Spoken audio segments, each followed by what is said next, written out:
If you buy clothes often, these symbols look very familiar, and you've probably seen them in all sorts of clothing tags, including the ones that are not necessarily in English. And today we're going to talk about more about what they mean, because it's very important in basically prolonging the life of your garment. So stay tuned and let's start.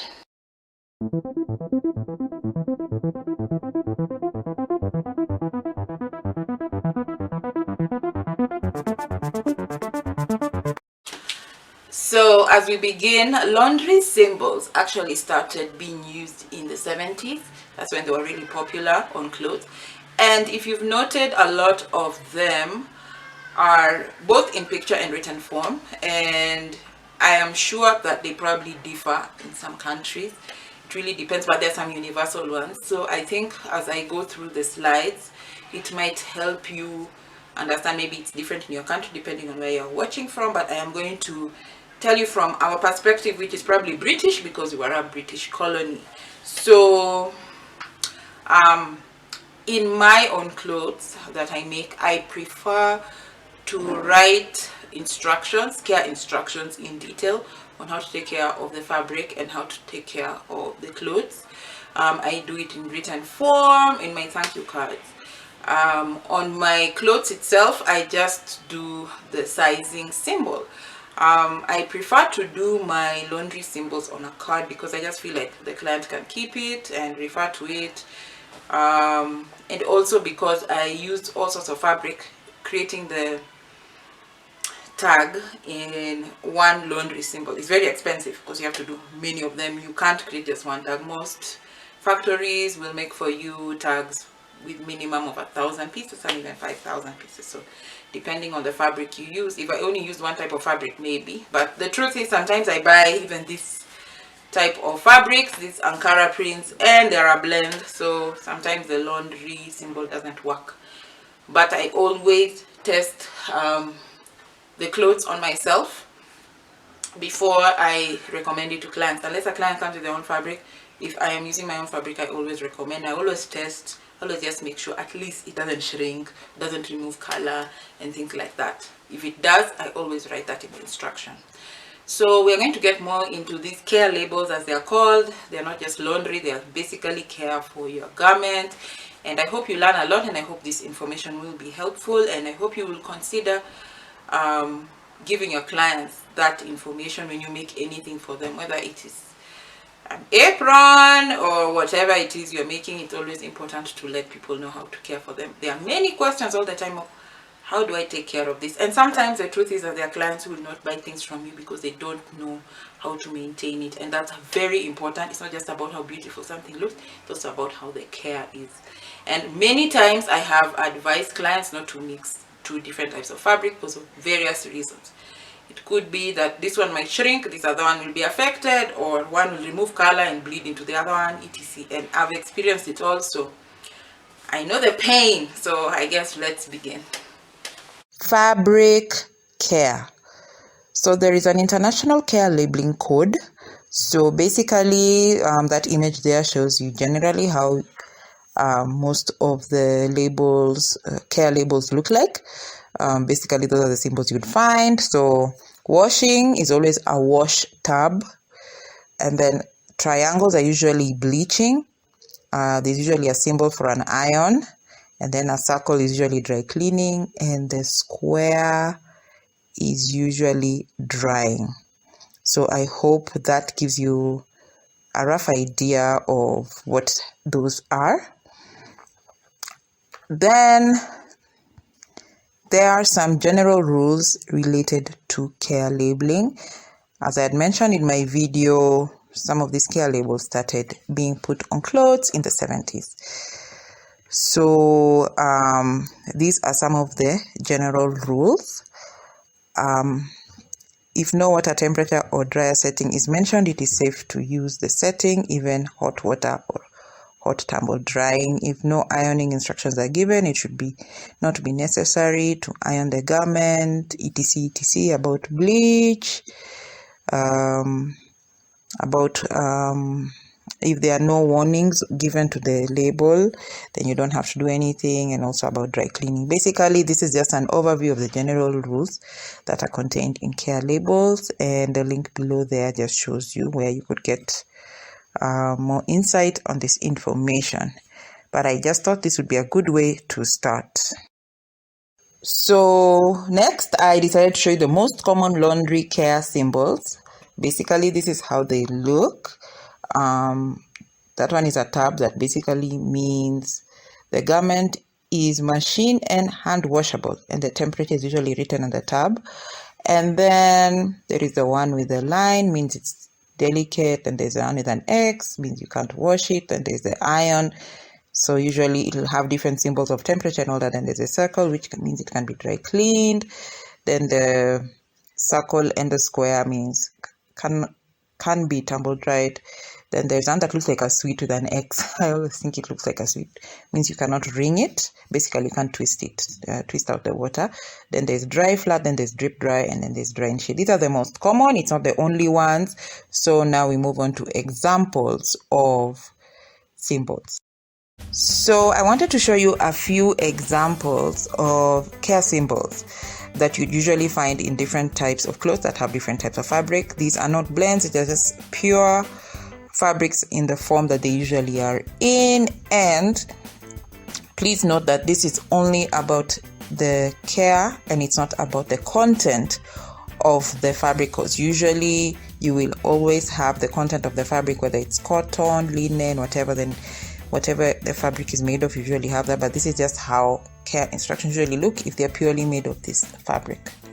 So just watch through them and observe what they look like. So to go more in depth, we're going to start with the washing care labels.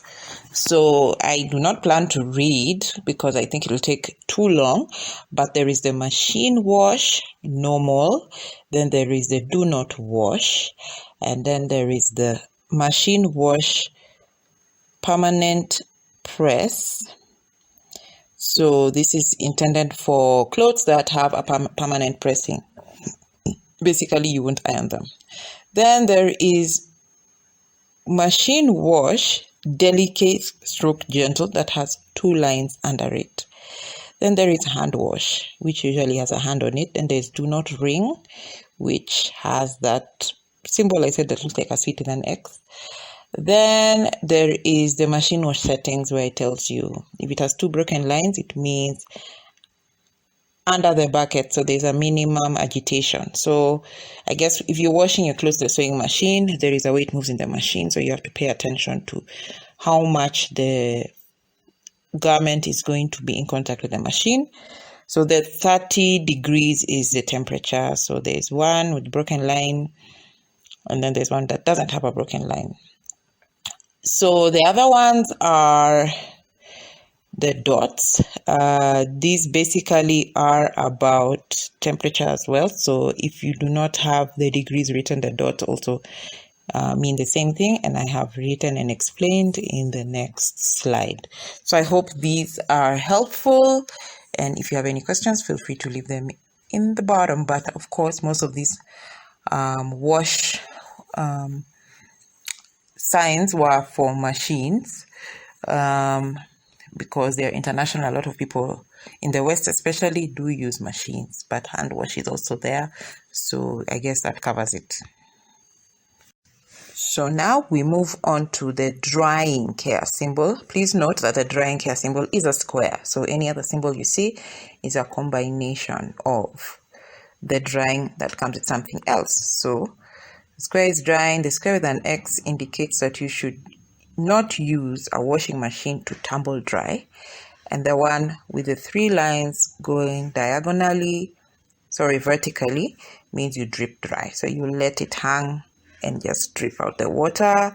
Then the next one is you dry flat. That means you dry it on a surface. Okay, you can dry it directly on the ground, but you can also just put it on a flat wire rack and just let it dry flat. Then there's dry under a shade, then there's drying on a line, then there's drying in a shade but on a rack flat, then there's drying in a shade, but naturally on a line. Then there is drying on a shade and let it drip. So you don't wring it. It's not in direct sunlight, it's in a shade. Then these are other ways of drying, but using a machine, and it explains what it is, because machine has heat settings, and if you're going to use a dryer, these are the symbols, and it's explained there in that paragraph. So I don't want to read it, but please do note that tumble dry with no heat means that you just use the natural temperature of the air without adding heat to it. That is the one with the black dot in the middle. So that's it for drying. Now we get into ironing symbols. Well, there aren't very many because it's mostly just about temperature and whether or not you should be ironing. So there is the one with the iron, which means you could iron. The second one means you do not iron. Then one dot inside an iron box usually means low heat. 2 dots means medium heat. 3 dots means high heat. And then the last symbol, which was new to me, is the one that with a 2 diagonal lines and an X, means that you should not steam. So I think these ones are pretty straightforward, and I guess we move to the next one. So now we are moving on to the circles, which basically are dry cleaning symbols. So the circle is dry clean, and it doesn't really specify the temperature or anything like that. Of course, the circle with the X is do not dry clean. Then the circle with the A, P, and F are dry cleanings that are very specific about the solvents and I guess the chemicals that I use during dry cleaning. So I guess reading all that will help you more. And then there are these other dry cleaning symbols that indicate if the cycle is short, if you're supposed to reduce moisture, if you're supposed to lower the heat, or if you're not supposed to steam at the end. So in a nutshell, that is dry cleaning. So lastly, it's the bleaching symbols, and they're just 3 triangles. One is you can bleach, doesn't have anything on it, just a triangle. The other one is a triangle with an X, means you should not bleach it. And then there is a one that's a triangle with 2 lines in it, which means you should not use bleach that has chlorine. So use non-chlorine bleach.